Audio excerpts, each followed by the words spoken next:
খুব সিম্পল একটা খাবার, কিন্তু আমার খুবই পছন্দের। আর শুধু আমার না, আমার বাসার সবাই মোটামুটি পছন্দ করে। তো হ্যালো ভিউয়ার্স, আসসালামু আলাইকুম।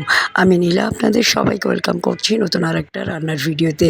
আর আজকে রান্না করব কচুরমুখী দিয়ে আলু দিয়ে ইলিশ মাছের একটা তরকারি, এবং খুব কম মশলায় আমি তরকারিটা রান্না করব। তো চলেন পুরো ভিডিওটা আপনাদের সাথে শেয়ার করি। যদি ভিডিওটা ভালো লাগে অবশ্যই শেষ পর্যন্ত সাথে থাকবেন, এবং রান্নাটা কেমন হলো একটা কমেন্ট করে জানাবেন। তো প্রথমে কড়াইয়ে তেল দিয়ে মাছটা একটু ভেজে নেব। মাছটা যেহেতু ফ্রিজে ছিল বেশ কিছুদিন, সে কারণে ভেজে না নিলে এটা একটু গন্ধ লাগবে। এ কারণে আমরা একটু হালকা লবণ হলুদ মাখিয়ে এপিট ওপিট করে ভালো করে ভাজা করে নিলাম। আর রান্না করব রসুন বা আদা কোনো মশলাই দিব না, শুধু অল্প করে মশলা দিব। তো মাছটা ভাজা হয়ে গেলে ওই তেলে দিয়ে দিব পেঁয়াজ কুচি। তেলের পরিমাণও কিন্তু খুব বেশি দিলাম না, দেখতেই পেলেন। পেঁয়াজ কুচিটা লাল হয়ে গেলে দিয়ে দিব সামান্য একটু পানি।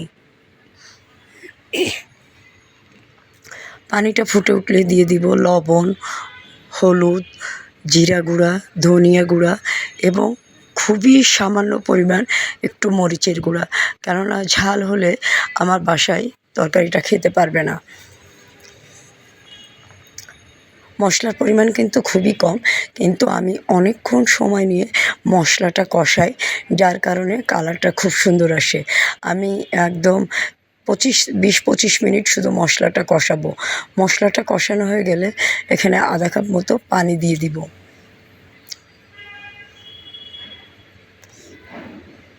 মশলাটা একদম যখন লাল লাল ফ্রাই হয়ে যাবে, তখন আমি এটার ভিতরে পানিটা যোগ করব।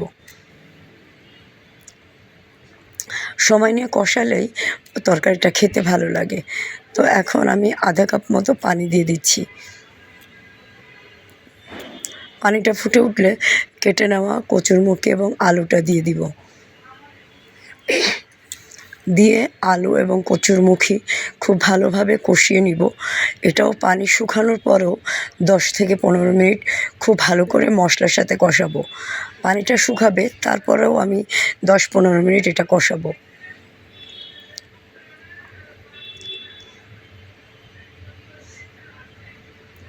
আর কচুরমুখী তরকারি বা কাঁচকলার তরকারি, পটলের তরকারি আমার কাছে একটু ঝোল ঝোল হলেই খেতে ভালো লাগে। তো তার কারণে আমি একটু ঝোল ঝোলই রান্না করি তরকারিটা। তো খুব ভালোভাবে কষানো হয়ে গেল, এখন আমি এটাতে ঝোলের পানি অ্যাড করব। পানিটা একটু বেশি দিব, কেননা কচুরমুখীটাও তাহলে প্রপার সিদ্ধ হয়ে যাবে এবং একটু ঝোল ঝোলও থাকবে।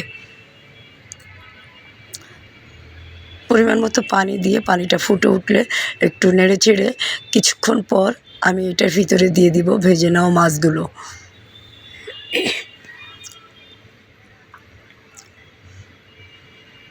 মাছটা দিয়ে আমি আরও কিছু সময় জাল করব। ঝোলটা যখন ঘন হয়ে আসবে, তখন আমি এটার ভিতরে কয়েকটা কাঁচামরিচ দিয়ে দিব। কাঁচামরিচটা দিয়ে আরও 1-2 মিনিট জাল করে আমি নামিয়ে ফেলবো কচুরমুখীর এই তরকারিটা। খুব সিম্পলভাবে রান্নাটা করি, কিন্তু দেখতেও সুন্দর হয়, কালারও অসম্ভব রকমের সুন্দর হয়, খেতেও টেস্টি হয়। খুব কম মশলায় রান্না করে ফেললাম কচুরমুখী দিয়ে ইলিশ মাছ। আর মাছ একটু ছোট হোক বড় হোক, ইলিশ মাছের ফ্লেভারটা পেলেই কিন্তু হলো। কচুর সাথে এই কম্বিনেশনটা খুবই আসে, তাই না? তো কেমন হলো আজকে রান্নার ভিডিওটা একটা কমেন্ট করে জানাবেন। কালারটা কিন্তু খুবই সুন্দর এসেছে, খেতেও খুব টেস্টি হয়েছিল। আমার ভিডিওটা ভালো লাগলে একটা লাভ রিয়াক্ট দিয়ে দিবেন, আমার চ্যানেলটা সাবস্ক্রাইব করবেন এবং আমার পেজটা ফলো করে দিবেন। তো কথা বলতে বলতে বিদায় নিয়ে নিব। ভালো থাকবেন, সুস্থ থাকবেন। আল্লাহ হাফিজ।